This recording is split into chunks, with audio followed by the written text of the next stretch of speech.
Nag-joke malala ang Phoenix, kamuntikan pang mangbanat ng rookie si Mark Barroca. Pinahiya nga lang ni Richie Rivero si Mark Andy sa galaw na to. Ian Sanggalang naman inangasan din ng another rookie ng Phoenix Fieldmasters. So rematch ng Commissioner's Cup semifinal sa pagitan ng Phoenix Fieldmasters kontra sa Magnolia Chicken Templados. Debut game sa Magnolia, naka-acquire lang mula sa trade na si Jerick Balanza kung saan opening quarter maagang na-foul trouble agad si James Laput sa kanyang second personal foul. Under 9-minute mark naman ang unang maitala ang unang basket sa game na to ng Phoenix mula sa layup ni JB Mocon. Pero Little Weapon Paul Lee sumagot agad ng almost logo 3-point shot. Medyo low scoring ang laban, halfway mark ng kamuntikan magpang-abot ang veteran at rookie. Masusuntok pa ni Barroca itong si Matthew Daves dahil sa ginawa ng rookie. After nyan, biglang nag-init tuloy si Barroca offensively at pinanguna ng massive run ng hot shots down the stretch matapos kumana ng 10 straight points. Pinasok na rin under a minute mark ang kanilang bagong player na si Balanza kung saan natapos ang opening frame sa score na 18-28, Magnolia up by 10. Second quarter nang magulat ang Magnolia sa napakainit na 21-4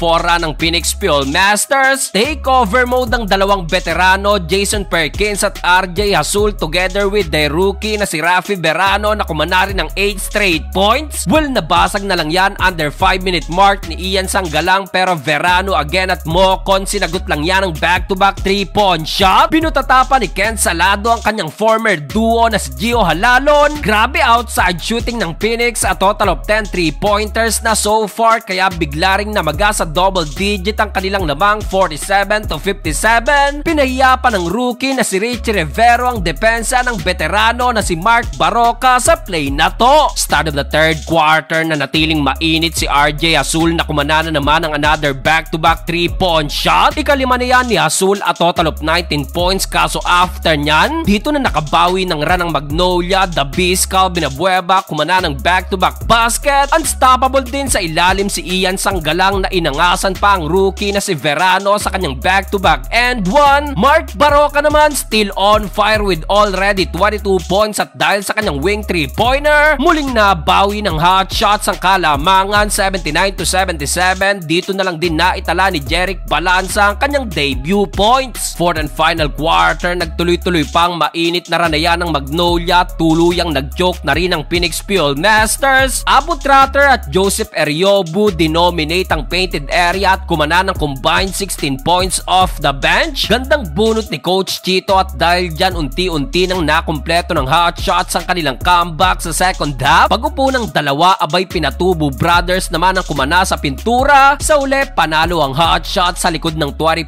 points ni Ian Sanggalang at Mark Barroca.